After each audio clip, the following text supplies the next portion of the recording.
Good evening, Valparaiso. This is WVLP 103.1. I'm Hannah Trueblood, and tonight on Conversations, I am super excited because the person on the other side of the mic is usually the one that's asking other people questions. So to interview the interviewer or conversate with the conversator. Ooh, that's good. That's true. I'll get a shirt for you. Yeah, right. This is the I pegged him as notorious on my Facebook post. Forgot about but that. There's so many other adjectives that you could call this fantastic fellow. But I will call him by name in the introduction, Jerry Davich. Thank you for joining us this evening. Thanks, Hannah. And I did notice the reason I brought Notorious up on that social media post is because like 2 days earlier, some woman met me. She recognized me at a Panera Bread, and she said, "Oh, you're Notorious." And I thought, Notorious? And then I go, holy, maybe I am. So it's a good thing. I used it as a compliment. Thank you I so loved much. it. You know, it's like the Notorious B.I.G. You're like the Notorious J.D. I don't know. We won't go that far. We won't go that far. All right. Thank you, Hannah. Thanks for having me tonight. Yeah, Thank you so absolutely. much. Yeah. Jerry is, he's got quite the resume, even though he's only 37. That's right. He's really done some amazing things in the last few decades.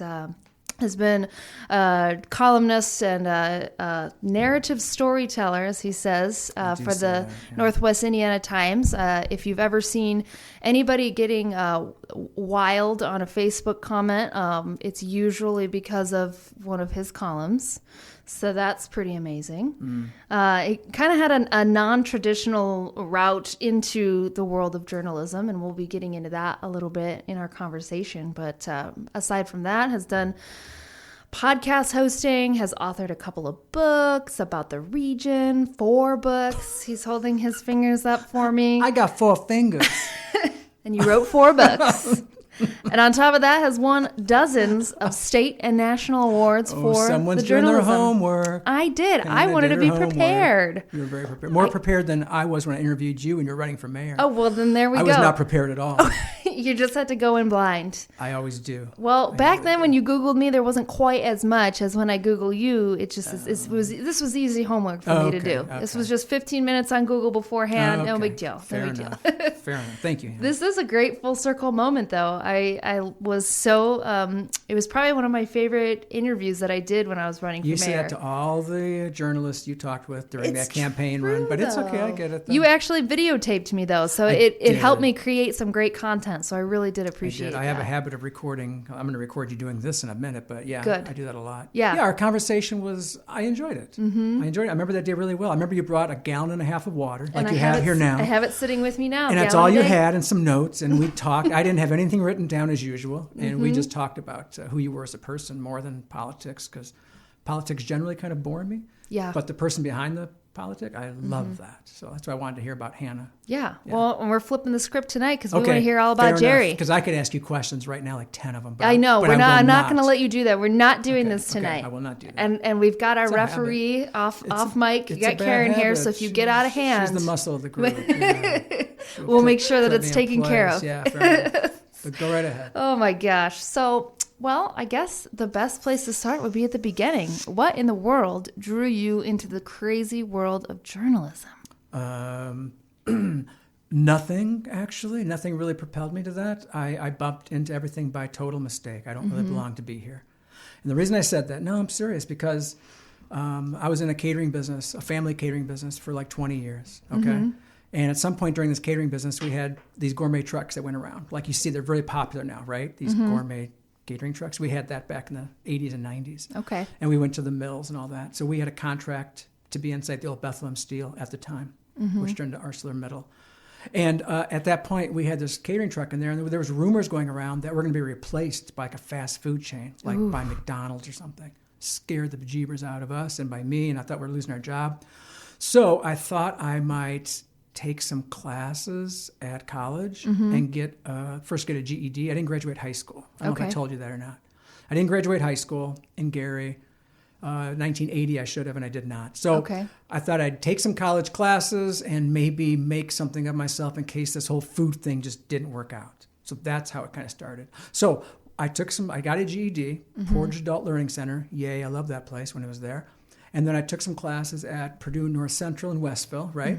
And back then it was in my existential 30 stage. Remember you said you're 30 and that kind of stuff? Oh, I was all in the existential and Jean-Paul Sartre and Dostoevsky and all this kind of stuff. Right, you're really heavy stuff. So second puberty. Exactly. So I took all these classes, these theology classes, anthropology, sociology, all this stuff. And I took an English course just to know if I could write or not. And while I was taking the English course, that's when Kurt Cobain took his life. I think I mentioned that. Yeah, Kurt you did. Cobain. So he committed suicide.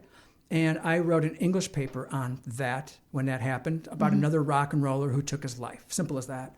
And the professor said, you should submit this to a newspaper for a guest column. That's how my career started. Wow. So, I mean, that's why I say I didn't aspire to be this. I hated grammar and English and history and everything to do with writing. Yeah. I still can't type to this day. I literally cannot properly type. I've written thousands of columns and everything else, blah, blah, blah, but I can't type. That makes correctly. me feel better about my typing skills. It's horrible. So thank you. Yeah, it's two fingers fast and frantic. I kind of always been like the way. So either way. So I did submit it to a couple local newspapers. The school newspaper ran it, that kind of thing. And that's what got started. And at the same time, I was doing some cartooning, political cartooning. So I was doing really bad cartoons, really very crudely drawn stuff, and I wasn't really good at it at all. But I like the idea of provoking things, like I'm still doing, I guess, provoking things. Yeah. So I remember when the first casinos came to Buffington Harbor in Gary, and I drew a cartoon that the Post-Tribune ran back in the day, and it was welcome to Buffington Harbor. We're nowhere near Gary. It was like a joke because the reason they marketed it as Buffington Harbor is like, you're not going to Gary. There's no worries. It's Buffington Harbor. It's beautiful. So I made a joke of that. I drew a cartoon, a casino boat, all that kind of stuff. And I used to hand them into the Post-Tribune and the Times. And they both were accepting my cartoons back in the day for like $25 a pop, which I thought was golden. Yeah, you were rich. I was rich. It was gas money. I had pizza money for Flamingo. It was the best thing ever. Until they both found out I was writing them for drawing cartoons for both newspapers, and they made me choose. Uh-oh, you got caught cheating. It did. It was just hell for me. So I had to choose at the time. So I think I left the Post-Tribune, went to the Times. I think they paid $5 more a cartoon. Okay. Either way, that's how the career got started. Kind of. Kinda. You want the next chapter real fast? Yeah, go for it. Okay, so I'm handing in a cartoon at the Valpo office of the Times newspaper. And while I was in the office, just handing in my cartoon, which looked really bad, but I want my $25, an editor said, hey, would you be interested in covering something for us? We have no way to cover something.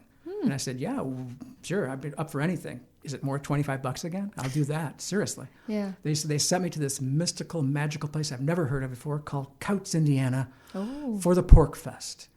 Right? Isn't it called the Pork Fest? Yeah, I think so. Yeah, the annual Couch Pork Fest. So that was the first thing I ever covered as a journalist, and I didn't know what I was doing. I brought both my kids. They were small. I had a big legal pad. I asked questions. I took observations. I was just clueless. I didn't know anything what I was doing at all, and that's how I really got started in the business. Wow. And I've been writing ever since. I think that's probably some of the best people in their fields usually didn't start there. I mean, for me, like real estate it's in my blood. I'm a third generation, but it didn't even cross my mind. Really? At all as a career option. It's like, I thought it did because your mom did it, right? Yeah. So my grandma did. She sold out of South Holland in Indiana. My uncle now also sells real estate in Chicago, and I grew up a landlord's daughter. So naturally, was not even on my radar. And I just kind of fell into it after reading a book about real estate investing when I was in my 20s. Let me ask you 20 more questions about this. Listen, we already talked about this. Nabbed. Sorry. But you could make a good country song, The Landlord's Daughter. Well, there we go. I just love how that sounds. Well, my husband's a musician, so God, Joe, you're listening. Yeah. It's time to write the song about the landlord's daughter. Joe, I had a pickup truck, a shotgun, and a dog, and you've got gold right there. And my dog did die recently. Oh, so my God. It is a country song. It's perfect. Oh, perfectly sad. There we go. Anything, you got to make an opportunity out of a tragedy, right? Yeah, that's what you do. That's exactly what you do. That's my career. See? Sorry, Kurt. No offense to you. Right. I always give him credit for the birth of my career. Well, it's a good one to give it credit to. Yeah, I guess so. Yeah. So, obviously, since that first time that you were writing the political cartoons and then you were covering the Pork Fest and Couts, things have changed dramatically in the industry, even just in the last probably decade. Yeah. Where do you feel is the most important aspect of journalism? Why do you think it's so important especially in this day and age, especially with the death of paper newspapers. Yeah, right. Well, we won't say death, but the aging, yeah, we'll do that. Yeah, change, the change in yeah, no, you're right. You're right. Where people are getting their information. Well, it's the whole local news aspect. It's so huge, and it's being diminished, and people are not taking it seriously enough, and they think they could find it anywhere online, whether it's a blog or an opinion from someone on social media. They take that. So it's the aspect of losing local news that is huge, I think, in our industry. And because of that, I think I think the country is suffering from the lack of local news. Honestly, I do. So that is the pivotal aspect of the broader picture. The smaller picture is when you said earlier, like storytelling. Like I tell stories of people in the region. That's kind of what I do. I told your story in a way. I tell people stories. So that is the linchpin. That carries on through decades and through centuries. We tell a story around a warm campfire. Now we tell a story around a glowing computer. The imagery is the same. The storytelling persists. It doesn't change that much. And a lot of what I do is exactly what I've been doing, for almost 30 years. Yeah. It's amazing. You started when you were 7. I did. That's yes. incredible. Yeah, it's crazy. Wow. Yeah. A prodigy. Well, I was drawing cartoons. I was just doodling. That's like I told you. Yeah, exactly. Exactly.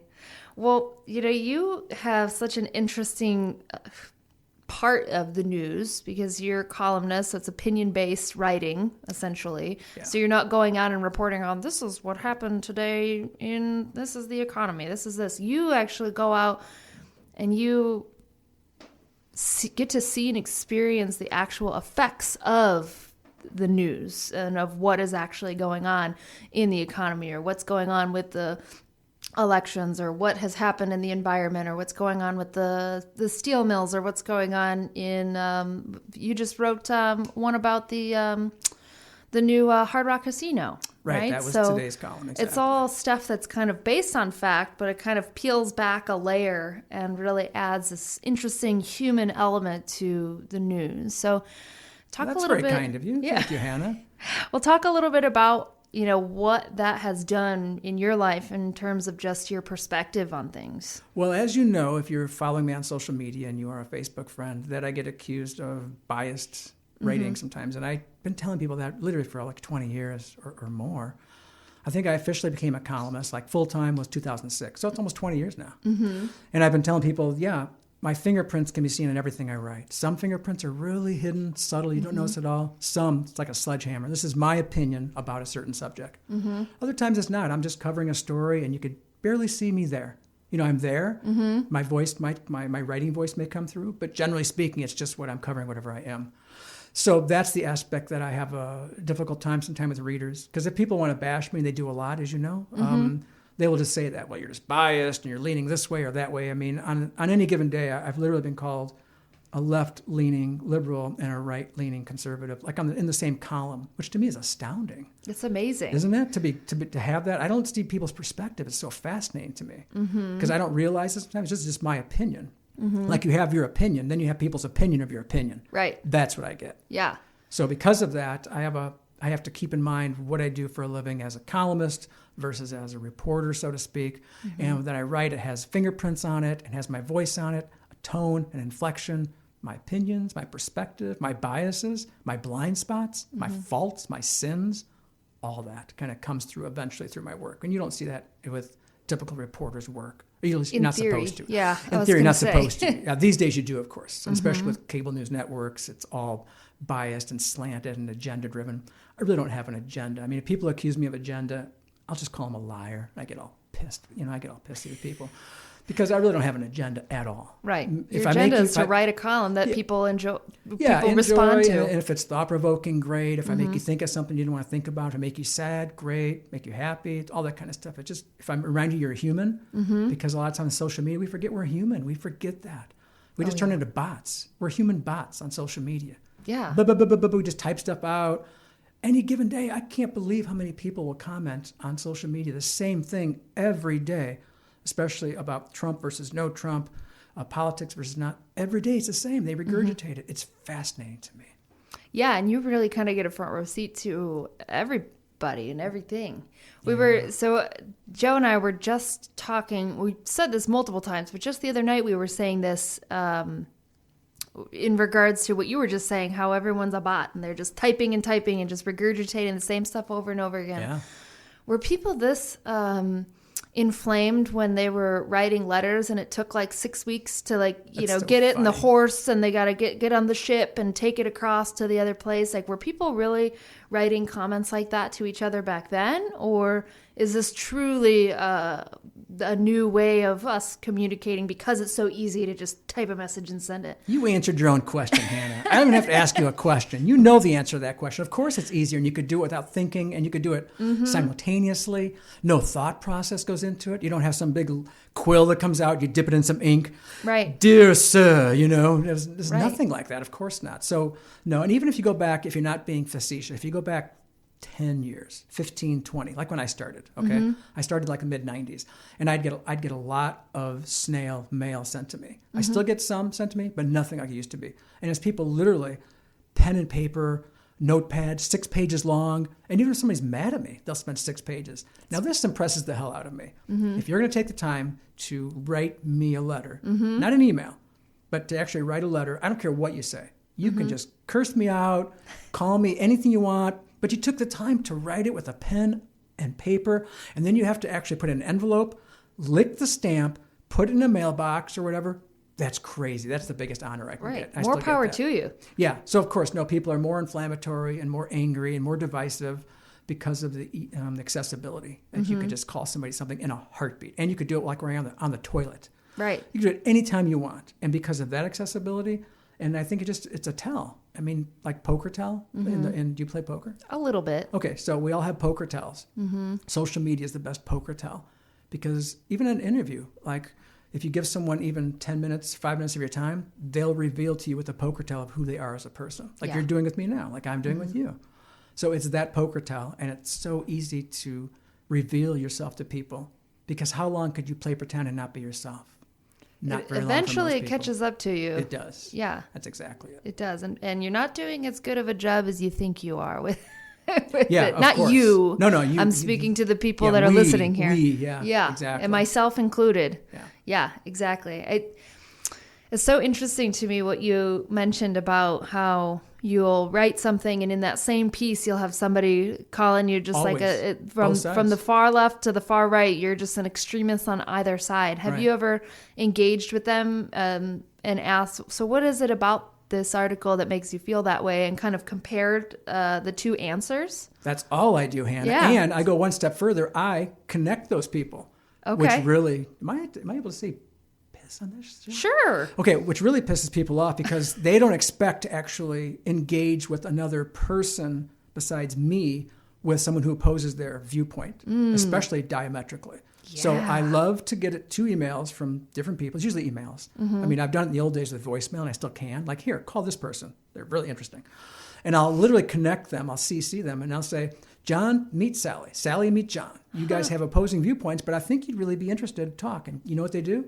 They don't talk. Oh, bummer. 90% of them do not take the lead of doing that. Oh, man. I got to send you an angry email. I want to get connected to some differently thoughtful people. Sure, yeah. I love it. I just find that's a fascinating aspect. And when you allow people to engage like that, then they typically do not, especially face-to-face. And I wrote a column this morning that I believe I sent to you. It's because I wrote a column a few months ago. And at the end of the column, I wrote about some woman I met, and I called her delightful. And I said, you should connect with me on social media if you want, and all that. Well, I didn't know at the time, but I offended her husband. Yeah. Did you read the column? I did. Okay. I read the whole thing. Okay, I didn't know. So I did my homework, remember? Okay, sorry, but it was late. I didn't know if you had time or not. I read it while I was stretching at the gym. So, Thank you. Yeah. Thank you. Oh, you're stretching your mind as well as your Yes. body, I hope. Okay, so I didn't expect that. So I'm at the gym pedaling away. This is my column now. It runs tomorrow. It runs in Tuesdays times, by the way. Check it out, everyone. Yeah, check it out. So I just got on my bike at the gym, and a guy walks up, and he says, yeah, you wrote something about my wife, and I think it was inappropriate. And I had to like, what? I mean, really? I mean, I know I write things that anger people, but inappropriate, that's an interesting word, right? So I'm going, what did I write that was inappropriate? So I asked him, and then he reminded me, and I kind of remembered what it was, but not fully at the time. But he was definitely perturbed at me, and he was going to walk away. He just wanted to tell me, like, that was inappropriate. And he was walking. I go, no, don't walk away. So I'm still pedaling. the tension level is getting harder, emotionally and physically. And I asked him, when did I write it? Why didn't you contact me sooner? And that kind of stuff. And this all fleshes out to this face-to-face engagement that we don't have in our society that I think is crucial. Yes. And it's missing. Obviously it is. So I was so thankful this guy. I wasn't thankful in the first 5 minutes. I was defensive. I'll be honest. I was not. First he said, I said, why didn't you contact me sooner instead of months later? He says, well, I prayed on it. I said, what did God tell you? And I said, just like that. Probably terse. Because, if God tell you to talk to me, then why are you going to disobey God? You should have talked to me 6 months ago. Yeah, what the heck? That's what I thought. But, that's how it started off. And then he says, well, I thought about it. And if I thought you were really being too inappropriate, I would have contacted you sooner. But he saw me in the gym, and that just the sight of me angered him. The sight of me, compelled him to contact me right there while I'm biking, which I thought was interesting. But we don't get that in society, right? Not generally. No. Keyboard warriors and all that, that's old. That's just so boring to me. Right. But, he literally took time out of his, I provoked something in him. I didn't mean to offend him or, of course, his wife or anything. So the column will reveal what we talked about, who it was in a way, and how the outcome was. But it turned out really well, both of us better than we expected. He felt better about things. I felt better. He felt better because I didn't even know he had an issue for months. So I must have planted that seed. That's been weighing on him for months. I had no idea. I felt bad in general. But initially, of course, I was just as defensive as anybody, just like anybody would be. Like, you said something inappropriate. No, you did, and we're off and running. But it didn't turn that way. So I think that is the upside of kind of what I do, I guess, for a living. And I hope that plays out because we can make connections. That's the first book I wrote, Connections. And I think that's huge, and we don't have that. I'm going to have to buy the book then because I am so big on connection now. That is something that word specifically I feel like is the theme of the year that I'm really without a doubt trying to impress upon society and myself. I attended an event last year in Chicago called the Possibility Festival. And quick little short synopsis on it is you kind of learn about, if you can learn to connect with people just in an instant, when you're meeting with a bunch of strangers, and how do you connect with them in this disconnected society? Because we're communicating more than we ever have, but we're connected the least. And that difference is having a severe impact on our mental health, which is just causing even more contentiousness and even less connection. And so the question is, how can we bring connection back into society? And I think that you do a fantastic job of that. And what you were just talking about is so, it's an art form. It really is really being able to see both sides and see your own side and connect everybody together through these different sides. And it's a shame that not very many people have taken that opportunity, like what you were saying of how 90% of them don't. 90%, yeah. Most people do not, for sure, without a doubt. And that has been a really fun kind of experiment, accidental experiment. It's stumbled upon. It's a thought that comes to my mind when you're talking about that. Would be an experience that I had. It was I think it was 2022.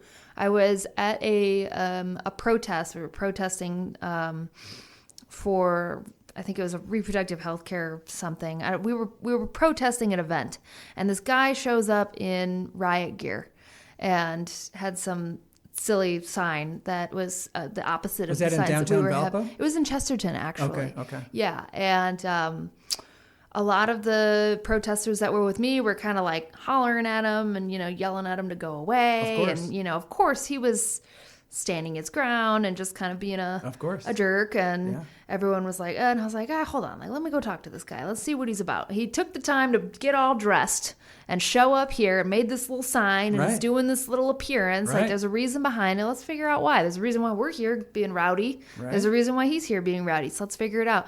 By the end of that conversation, he had taken his hood off and the whole thing and had apologized for the sign, and you disarmed him. It was a whole thing. We ended up having a conversation, and we don't agree. And he ended up, and you probably never will. No, and we never will. And I probably hope to never run into that situation with him again, because I believe there was maybe some escalation later on when he returned to the scene at a different event. However, in that moment, we connected and we understood each other, even though we didn't agree with each other. Right. And I really carried that through my entire campaign, and everything that I do in real estate too has been a really big game changer. It's just understanding that we're not always going to agree. That's difficult to do, though. It is, and sometimes I find myself frustrated by it. But at the same time, it's like easier not to. Yeah, it sparks curiosity. I want to understand what makes people tick. Me too. And I'm fascinated by it. Yeah, I love obviously hanging out with people who think like me, because it's easy to to talk. You can talk about anything and everyone agrees, and it makes you feel good. Yeah, right. We are the world. Yeah, exactly. But when you get out of that and you put yourself in situations where you're not with people that are like you or look like you or talk like you or think like you, it really is a challenge. Yeah. And but it makes you a better person, because even if you don't agree, you can still understand. But are you confrontational by nature? I am not. Is that the wrong word? I don't think so. You don't think so? You're more confrontational than I would be. Yeah. I mean, I'm not gonna go up and yell at somebody on the street. I'm not confrontational like that. No, I just meant to engage, But with yeah. Because I generally don't. I like to meet new people. And it's interesting, though, because I'm a very shy person, I think, just by nature, maybe. So am I, but people, they call us being frauds if you say that. They go, no, you're not, Hannah. How can you be shy? I'm like the most extroverted introvert that anyone will ever meet. Yeah. Like, if you ask my mom when I was a little kid growing up, she and I could talk all day long, but the second that you put me in front of anybody else, zip, hiding behind her and the whole thing. So did you manufacture this personality to get along in society, or for a job, or for money? I don't know. I know why I did it. Honestly, I think what happened was it was getting in the restaurant industry. My first job, mine was too. Yeah, bussing tables for Felix over at Maria Elena's, just right around the corner here. Oh yeah, I think that getting into that. And then, of course, getting in real estate, you can't be a shy person when your whole business revolves around people. Right. So who's the real Hannah at this point? I mean, I would say this is pretty much it. I've learned that I have quite a passion. You're asking me questions. Oh, you caught me. Touché. Oh, you got me. I was going to go. I was generally curious, but you're right. No, it is true, though. I'm curious because I get asked this because people think I'm either confrontational or assertive or society, or I love people. And I don't love people. Right. Just generally speaking, like people as a whole, I don't love people as a whole. I'm not a big fan of humanity. But people in specific, yeah, of course I am. So I have that conundrum. I'm a walking conundrum, and that always bothers me because people think one thing and I'm not. But for my job, I have to be. Right. I'll give you an example. In the same town of Chesterton, going back almost 30 years, there was a protest of a gay-themed poster at the high school. This predates you and probably Karen and maybe a lot of your listeners. It was a gay-themed poster at a high school, I believe, and it was a big deal. Take down the poster, it's gay-themed, whatever it was. It was just silly. It doesn't matter in the big picture of history. That's why I view most big subjects. It doesn't really matter. In the big picture. In the big picture, it's not going to matter. All this stuff we're going through right now currently, in the bigger picture, it's going to be diluted by history. It's not going to matter as much as we think it is. We're all, like everything matters. Not really so much. So back in the day, this would be the mid-'90s or so, this gay-themed poster was on some teacher's wall, and people came to pick it. And one of the people that came to pick it was the church from Kansas who brought signs that says, God hates fags. You familiar with that? Yeah, Westboro Baptist Church. Yes. Dr. Fred Phelps, I think his name was. Okay. So him and his family and parishioners came to this region. Came here. They came to VU, and they came to Chesterton, and they picketed. So me, being a young writer, I mean, I was per se a journalist, of course, because I had to cover it, but it wasn't the journalist in me that approached them. It was the curious person in me, like, what the hell are you thinking? Like, what is your process? Just like you did. Like, you were curious. So I interviewed Fred Phelps, I think his name is Fred, and his family, his daughter. But the most memorable little chat I had was with a little boy. It was like Fred's grandson who held up a sign saying, God hates fags. Oh, yeah. And it's just like a 5-year-old kid, and I asked him why he's doing that. And of course, he gave me the company line of that, what he was told to say. But that to me was fascinating. Yeah. So that broke through my insecurity, my social awkwardness, to not be confrontational. I didn't confront them. I just approached them. Right. I asked these questions. And I've written about a handful or maybe 10 columns since then involving those interviews I had when they were here, because it lingers. Now, Fred is dead, and it's fine with me. I wrote a column once on when people die, should I feel sad? Nope, I don't. Some people die, I don't care. Like, I don't care at all. Yeah. Not at all. And of course that pissed off people from both sides too. Like, anybody's dead, you got to at least pay your respects. No, I don't. Right. That's how I felt. So that's an example of being confrontational when I'm really not, but I was curious as hell. Like when a 5-year-old holds up that sign. Yeah. Doesn't even understand what it is. No, of course not. No, and then I wonder to this day what that kid is like. Yeah. I mean, maybe he's not. Maybe he's not still part of the church, the group, the mindset, the bigotry. Maybe he's not. I have no idea at all. People change. I've changed. You've changed. But I do wonder, because he'd probably be 30s. He's your age, at least. Yeah. Or a little older. What's he like? So that's all. That's fascinating. That's the whole conference. That's the whole thing where I'm this person an entity personally, and I'm a different entity when I have to work and write about things. Because to write about things, you have to ask questions you don't want to ask. Right. And I'd rather not ask them, but sometimes I have to. And there you go. Yeah. But it ends up working out in the end. Yeah. Sometimes. Yeah. Are you kidding? I'm rearranging words for a living for 30 years. That's fantastic. After having a real job for 20. This is just a big joke. Yeah. Yeah, I don't belong here at all. The biggest prank ever. The biggest prank ever. Yeah. It's really true. Yeah. There it is. I'm going to get you that shirt. Jerry Davich, the Biggest biggest prank ever. Yeah, that sounds good. I'll take it. Well, here we are on WVLP 103.1 interviewing Jerry Davich, the amazing columnist and opinionator of the Times that likes to get a rise out of people for fun, he says. Oh, jeez. I always have, I guess. Yeah, no, it's enjoyable. Before I got into any kind of writing or doing anything like that, I used to have, I lived in an apartment in Portage, and on the wall of the apartment, I wrote with a big marker, I voice.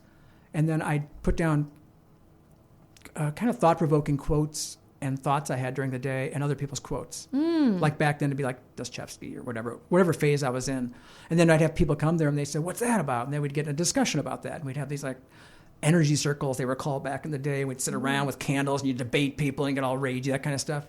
So even back before I started getting paid for this, it's kind of what I did. Then I'd get paint. I'd paint over it with big old white paint, and I would start a new one.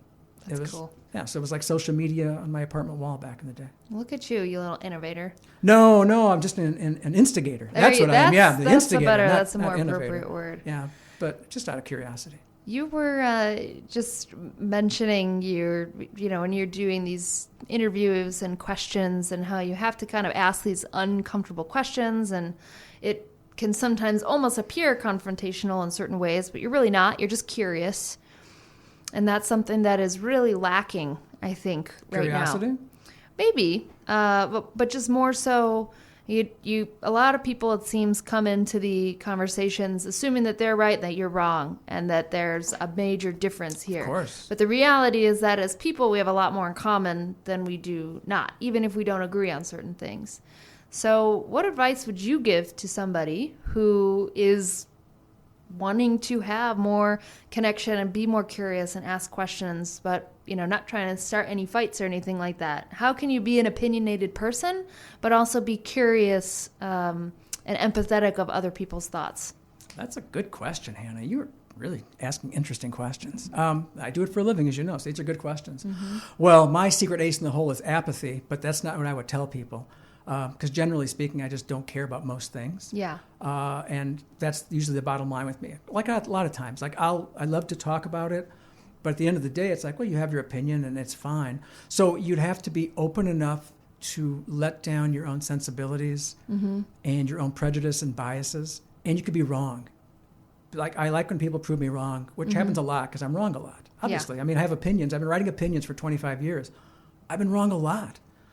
So I don't mind being wrong. So you have to be wrong. But look on social media. How many people that you see of your friends or followers or anybody on social want to be wrong or want to admit to it? Like nobody, right? Nobody wants to do that. So how many apologies do you see? Hey, I'm really sorry. I just learned something. Thanks for passing along that link to that site with those facts that I didn't know about. I'm so sorry. I apologize. Thank you for letting me know. Nobody says that. Right. That's what we need. So if you could just be that, if you could just be human for a flash, just be human.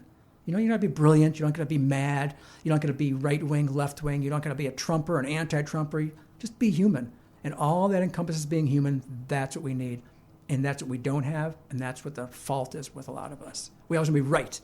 We want to persecute people and prosecute them. We want to be right. And end of the day, we can go to sleep going, yeah, I told that guy. Some guy I've never met, I'll never see in life. I don't know who it is. It could be a bot from Russia. It could be somebody in a different state. We don't even know. We don't care. Makes us feel good so we can sleep that night. It's pathetic. Yeah. That's how I view it. That's good. So that's good advice. That's not advice. That's a condemnation of humanity. That's why I'm not a big people person. Right. But the point is, if you could be that, then you could open those doors and you could access what people, their viewpoints are. Like, okay, so I write for the Times, as we know, right? A lot of the readers of the Times, of course, are conservatives, so they're mad at me, calling me a liberal. If I write anything slanted against Trump in any form or fashion, of course, I hear from them a lot, and I get that. So I always engage with them. First off, I get back with every reader who contacts me, whether it's a phone call, text, tweet, message, Facebook, everything it is. If I did not get back to you, I'm talking into the microphone now, to any listeners, then I apologize. Reach out to me. I'll get back with you now, because I've gotten back with people for 25 years. That's something I'm proud of doing, even if they really hate me. And I got a lot of that through the years. I'll get back, hey, thanks very much. Why'd you think this way? Or whatever it might be. So I think if we can make that connection with people that we know we're not going to get along with, that is so difficult to do. But it's possible, right? Yeah, it's necessary, I would say, as well. It is necessary. An unfortunate part of society is we got to get along with people that we don't like. Right. Yeah, not in this situation. I actually like you, so I'm not going to ask you how you actually feel about me. That's okay. We'll handle that off the air. Did you get that impression when we talked for the campaign? No, I don't know. I think you did a great job. I wouldn't know. You felt comfortable, right? Yeah. Okay. And that's the most important thing. And there was a lot of uncomfortableness through that whole thing. So I appreciate your. I could never do that. Oh yeah, it's. You probably don't know this, but when we were talking that day, I interviewed Hannah at a park here in Valpo, and you mentioned the word connections a handful of times, and you didn't realize it maybe, but every time you did, I heard a ding in my head because that's my book. Like ding, she said it again, ding, because you were learning and you know how important these connections are. I hear it all the time with my interviews. A lot of times with my job, I feel like I'm just a conduit. Yeah. Like I'm just connecting people, connecting thoughts, connecting problems, issues. That's it. I mean, I'll be dead someday and nobody's going to really pay attention to that aspect, but the connections that may be left behind, maybe that'll matter.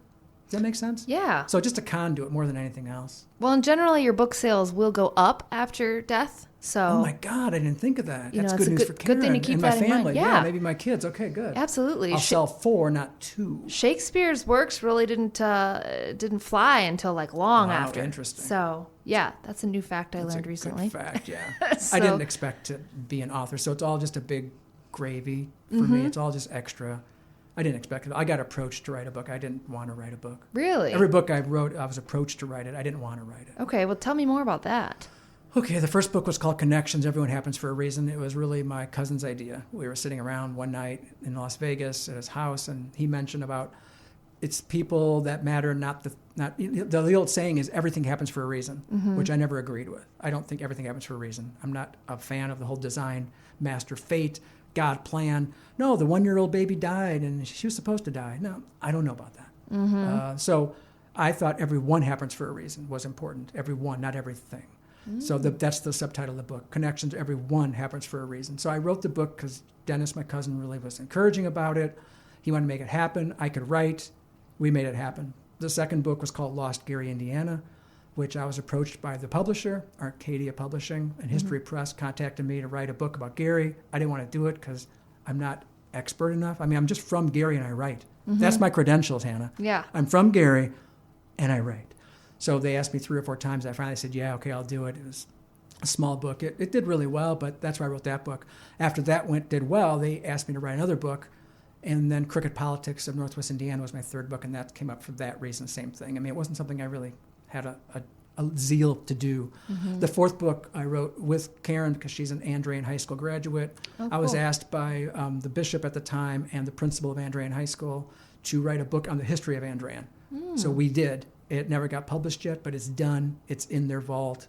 It's a done deal. It's ready to go whenever they want to, if they want to publish it. Someone wants to make a large donation maybe to the school or something, they might release it. That's exactly it. Something like that. That's exactly it. The only book I think I really want to write would be maybe my only book that I'd write in the future. It'd be about motherhood from the perspective of my mom. I was going to title it My Mother, Your Mother. the universal traits of motherhood, because I went through my mom's death a year and a half ago or so, and that really profoundly touched me. I was literally with her when she passed away, that same moment. That has not left me either. And I see all these universal traits with moms and how we relate to them. The good, the bad, the ugly, the joyful, the profound, the sad, poignant, all that. So if I wanted to write a book that I cared about, I gave a damn about, it'd be My Mother, Your Mother. Yeah. It wouldn't be politics, Gary, connections, Andrea, stuff I generally don't care about. A lot of the stuff I write about, I don't really care about it. I care about it enough to write about it, and then I may forget about it. Yeah. Some stuff I care. What's stopping you from writing the book then? Nothing. And this should be the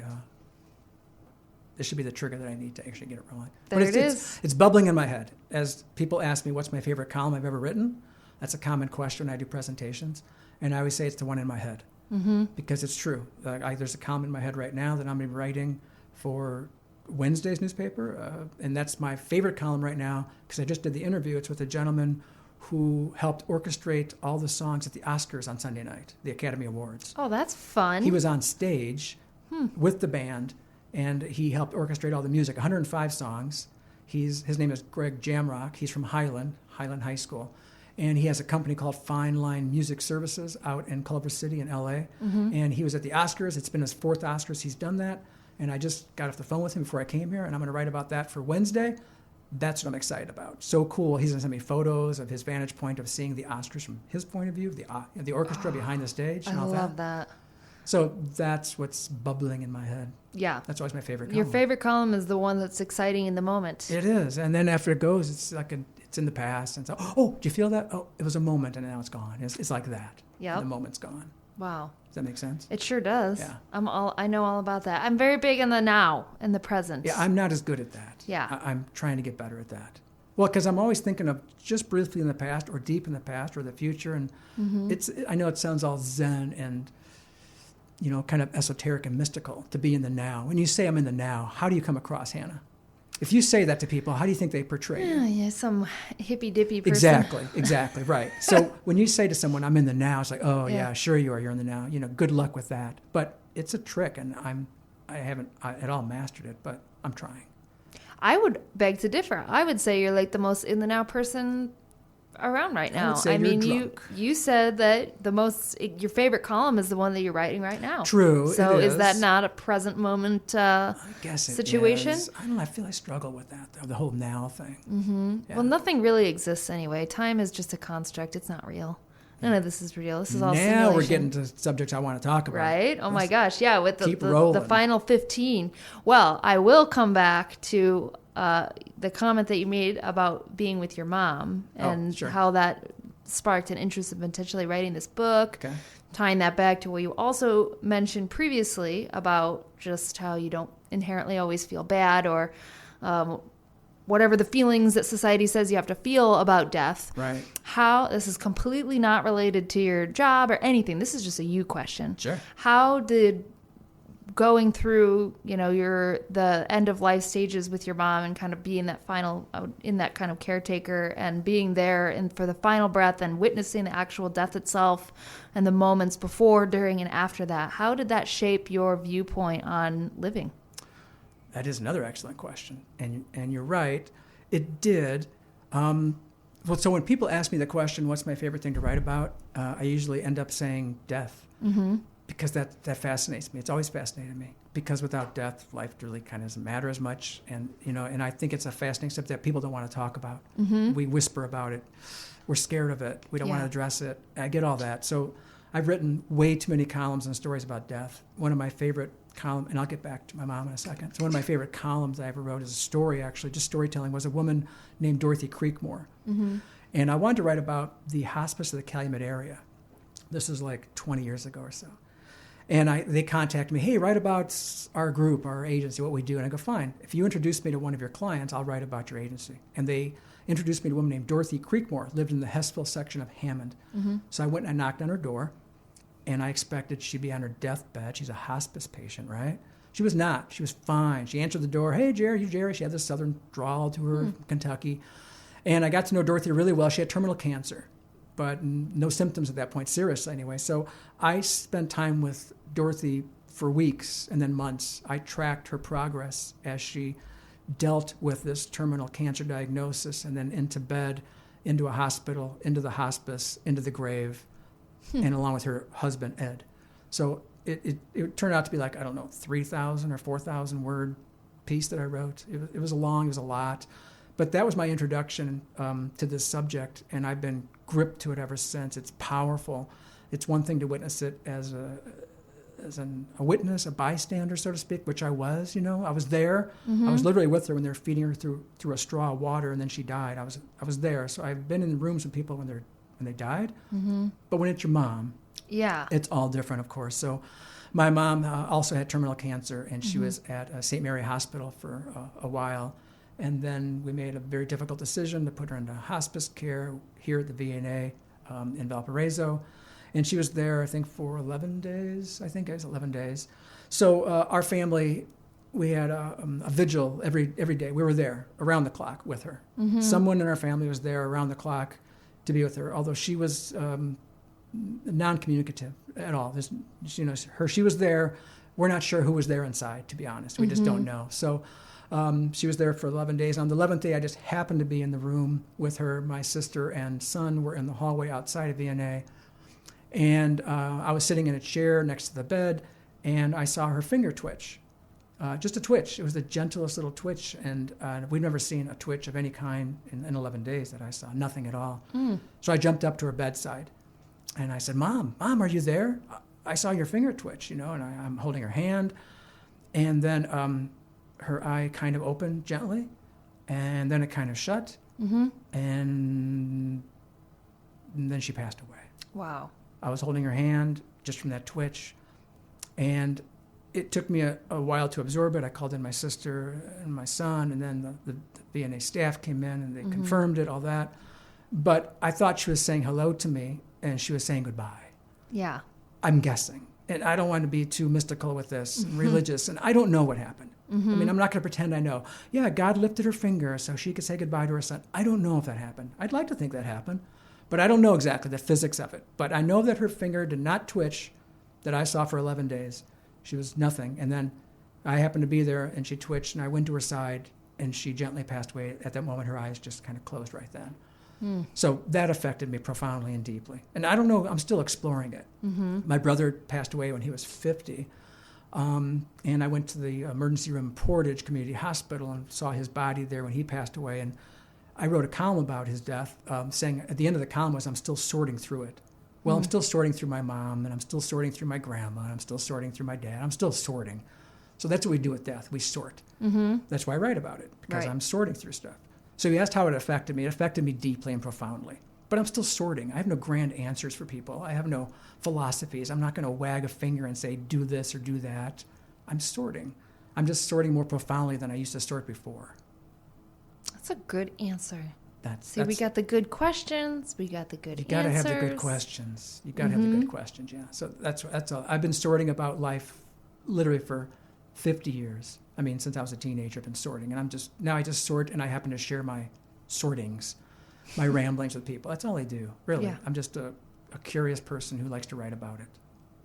That's good. That's a short answer. Did I answer your question? I would say. Okay. I don't want to evade it. I've asked people questions, and they will totally evade it. Like I have polished politicians. I won't name any.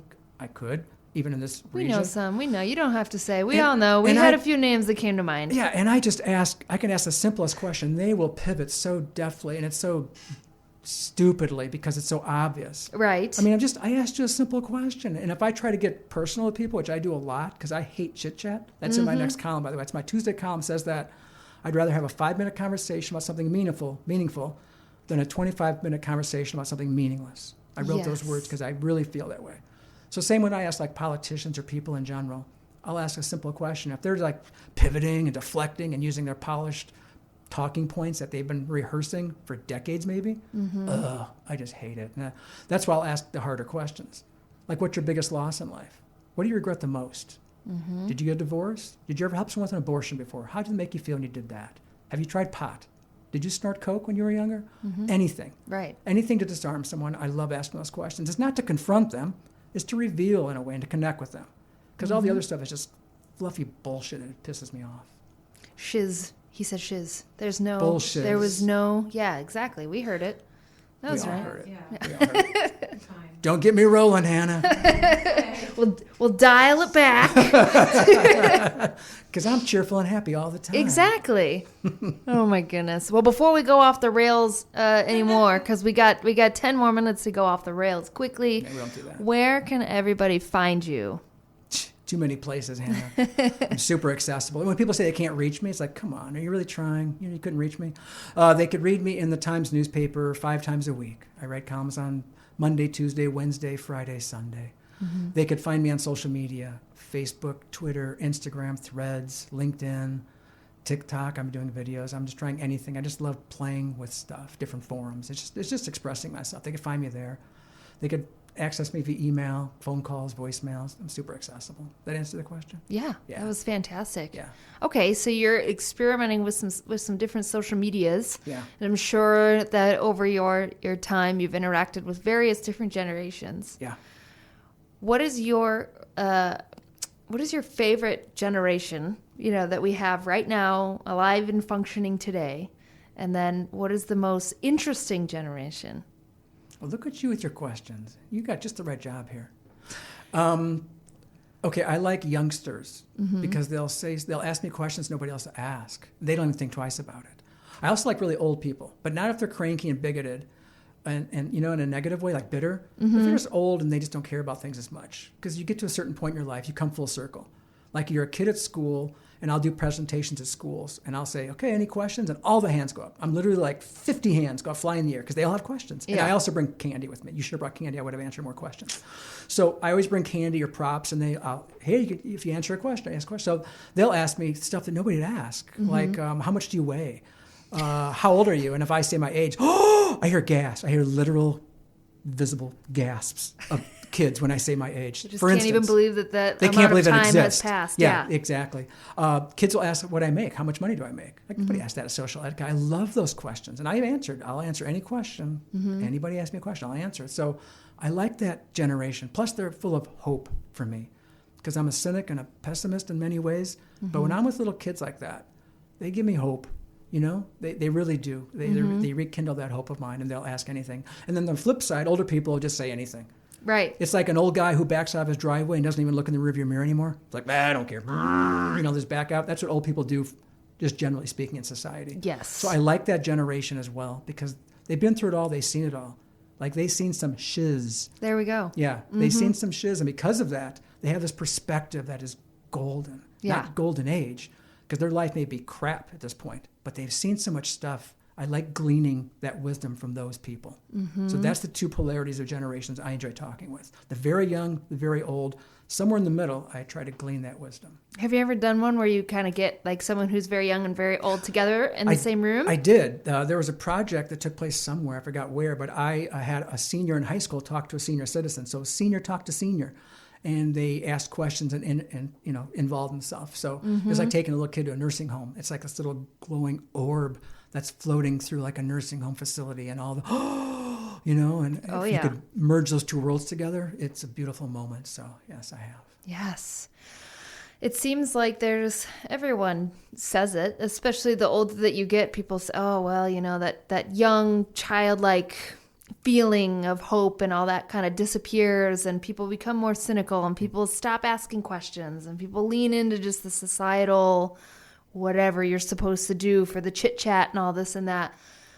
How do you feel we can bring that youthfulness back to our society, with what the little kids do and how they act and the questions and they just don't care because they just don't know. Right. How can we bring that along with us for much longer? Well, first you can have a radio show called Conversations by Hannah Trueblood. It does help. And you could open those doors up. You can invite people into your world, into this room, into your life, and be willing to engage with that. That's the first thing. And a lot of us don't. We live in silos. We're tribal by nature. We live in these little tribes, and we don't want to correspond with other people. We just don't. Deep down, we don't. And social media reflects that. Personalities reflect that. So you have to be willing to open that up. So first up, bring a kid, or bring a puppy, or bring a military veteran. Or all of them together. Yeah, bring them all together, and that'll open up a lot of doors for you having a kid. Because when I'm with my grandson, he's 6 years old, and when I'm with Landon, he will run up to people. I would never run up to talk to people. He just runs up, yeah, and he engages them. And next thing you know, I have to engage with these people that I would never engage with. I mean, not in a bad way. You just don't run up to people in a store and go, hi, how are you? What are you shopping for? Oh, I like those. Next thing you know, I'm in a conversation with somebody doing that. So if you have to have that kind of wonderment of a child and bring it into adulthood. And it's a difficult trick to pull off. It's the ultimate Houdini trick is to do that. So if you could do that, keep that youthfulness. There's people we know. You have that sense of youthfulness. Dwayne Davison. Oh my gosh. You know Dwayne? Yes. I think of Dwayne. I went to school with his son Landon. So of we course, were in the same him. grade. Yeah. So I think of people like Dwayne. He gives me hope in the world to be that kind of person that we can be as a species. The Dwayne Davisons of the world. I'm not that person. I'm just not. But he is, and people like that. So it's possible. So we need to follow those people with those torches into that darkness, and they can guide us. That's how I think. I love it. Do you think that the meaning of life is to just have fun? I do not. I think the meaning of life is to dissect it and explore it and examine it, even if it crushes your soul, even if it illuminates things you don't want to illuminate, and even if it provokes people in a negative fashion. Explore it, examine it. I know people who are older and bitter and bored, and they're just sitting, just waiting to die. And I don't mean they're like 87. They could be in their 50s. They could be in their 30s. I don't know. But they just stopped exploring. They stopped examining. They just kind of gave up. Their eyes are empty. I wrote a column once about a woman, and she had dead eyes, I wrote, and she just had nothing inside of her. And it was sad, that. So, no, just have fun. I don't have fun very well. I'm not a fun person. So, no, I would not say that. But I would say examine it, explore it, bash the hell out of it. Figure out what it is. Your life, the big picture, the small picture, this day, this moment, examine it. That's what I think life's about. That's a great answer. Nah, it's just my answer. Well, your answers are pretty great. Yeah, we'll take it. Okay. We'll accept it. Thank you so much. Yeah. Thank you. Well, this has been a fantastic conversation. Thank you, Jerry, for your time and your life expertise, and your definitely never cussed on this show at all. So I definitely appreciate that. I would never do that kind of shiz. No, you would never you. Sorry. So Thank you, Hannah. We covered a lot of ground. Micro to the macro. We did a little bit. Honestly, yeah. Thanks to you. It was perfect. I definitely am interested to see what people have to say about it after the fact. Hopefully your name got the listenership up a little bit. That's the real reason why I called you. Then the joke's on you, then, Hannah. Right. That's not going to work at all. Negative viewership. You get tomatoes thrown at your window. It was a boycott night. Right, exactly.